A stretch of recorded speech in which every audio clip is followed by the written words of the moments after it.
He was picked up at the train station and taken to a hotel by co-worker Lou Zinstag. Her and George Adamski, their man on Earth, Zinstag has described his stay in Switzerland. A memorable moment, she says, came in Ball, where she and Adamski encountered one of the space people. They were sitting in a sidewalk cafe at the time, having a conversation. The only other patron was a blonde man in sunglasses, whom Adamski kept eyeing. The man finally got up and left, smiling at them as he walked by. Adamski explained to her that the stranger was one of the space people. But Switzerland was also new, in the scene of Adamski's career, organized hostility. The first sign that trouble was brewing came at his opening lecture in Zurich. The lecture was attended by a sympathetic audience, and when it was over, a question and answer session was held. Suddenly, a man stalked to the front and insisted that the questioning was a stage-managed sham. He also accused Adamski of being not the real Adamski, but an impersonator. The man refused to give his name and departed hastily from the hall. The following day Adamski delivered a second lecture, at a larger hall that was filled to capacity. But many in the crowd were university students who had come to disrupt the event. They proceeded to do so. After each of his sentences they stamped their feet and clapped. They hollered, sang, tossed fruit. Adamski gave up trying to speak and called for the film to be shown. But as the lights dimmed, trumpets and noisemakers began to sound. Firecrackers exploded. A searchlight was beamed at the screen. After a woman was struck by a tossed beer bottle, the police ordered everyone to leave. The students, it would seem, were simply out for some raucous fun. But Adamski blamed the disruption on the Silence Group, a cabal dedicated to suppressing the truth about flying saucers. His next scheduled stop was Rome. But the rigors of touring, the incident at Zurich, and the summer heat had taken their toll on the 68-year-old lecturer. He cancelled his remaining appearances and flew back to America.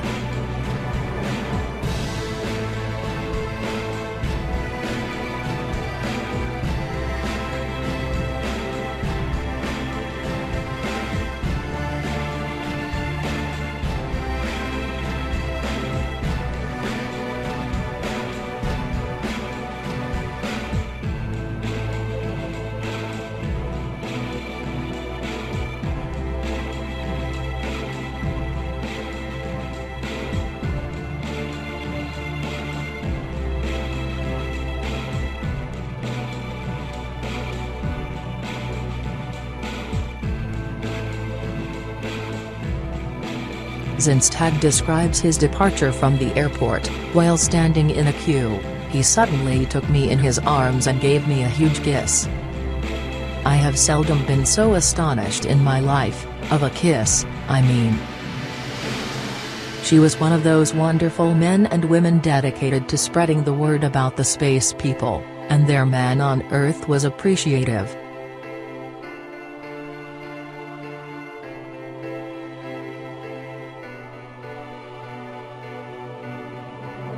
Adamski was soon at work on another book. And in 1961, Flying Saucers Farewell, perhaps the most interesting of his works, was published by Abelard Schumann. It touches on such matters as farming on Venus, the mission of the space people, the principles by which they live, avoidance of negative thoughts, etc. Their architecture, their attitude toward work, UFOs and the Bible, telepathy, vegetation on the moon, the propulsion system of the ships, and scientific confirmation of Adamski's findings.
The book includes a refutation of charges of fakery that had been leveled against him, and an account of his world tour. The farewell in the title refers, he explains, to his having completed a preliminary study of the UFO phenomenon. Henceforth a new program of greater intellectual expansion, along technical and philosophical lines, will be carried out by myself and my associates. He would continue to explore man's place in the universe, but from a new perspective. That same year Adamski self-published a philosophic treatise called Cosmic Philosophy. Unlike his saucer books, it is abstract, didactic, and almost unreadable. Here is a sample of its prose.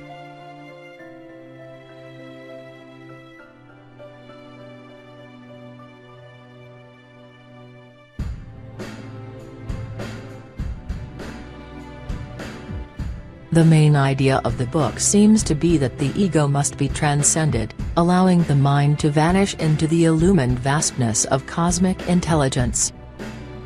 The reader is urged to tear away the veil of mystery that separates himself from the cosmic halls of wisdom.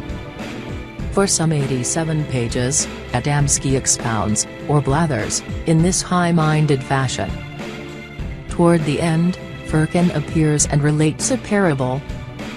Cosmic Philosophy does conclude with some practical advice. Adamski suggests keeping a daily ledger of your thoughts. Divide a page into 2 columns, one for positive thoughts, the other for negative. Constantly monitor and assess your thoughts, making marks in the appropriate column. At the end of each day, tabulate your score. Over a period of time you will find that your old thought habits that caused confusion and disorder in the mind and body have disappeared. He also disseminated, via the newsletter, a series of articles on cosmic philosophy. The reaction was mixed. I for one found his elaborations becoming repetitious and, sometimes, too abstract, writes Luz instead. She complains of having grown tired of Adamski's articles on cosmic philosophy. They were moralizing.